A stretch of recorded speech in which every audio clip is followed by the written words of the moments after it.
Well, this is a field of study that I've been engaged in for 30 years. When I started off in my research, I got interested in the New Testament and especially how we got the New Testament. The thing that struck me after working on this for about 30 years is that people at large don't know anything about this area, even though it's so important.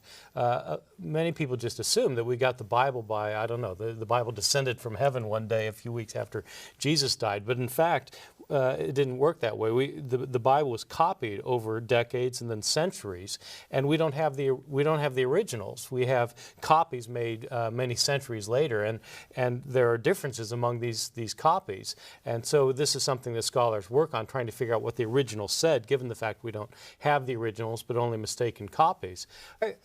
I was raised in an Episcopal church, but when I was in high school, I had a born-again experience and became an evangelical Christian, which is why I went off then to Moody Bible Institute, which is a very conservative fundamentalist Bible college, which I enjoyed at the time. And this was a place that emphasized that the Bible is the inerrant Word of God. There are no mistakes in the Bible of any kind. And that's what I accepted then for a number of years. But then as I went on after Moody and went to another college, went to Wheaton College to do my bachelor's degree, I learned Greek. And I started reading the New Testament in the original Greek language. And I started being troubled by the fact that we didn't actually have the original text of the New Testament, because it started making less sense to me to say that the words of the New Testament had been inspired by God if there are places where we don't have the words.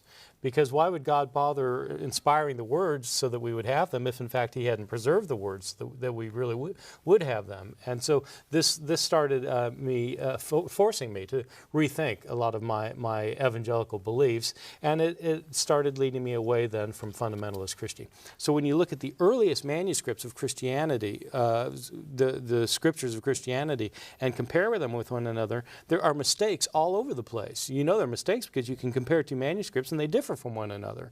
And so you have this problem that people are changing their text, and then the question is, what's the original text, what got changed? And it actually is a big problem with the Hebrew Bible. It's as big of a problem as it is with the New Testament, with the one difference being that the Hebrew Bible doesn't have very many manuscripts, whereas the New Testament has thousands of manuscripts. I don't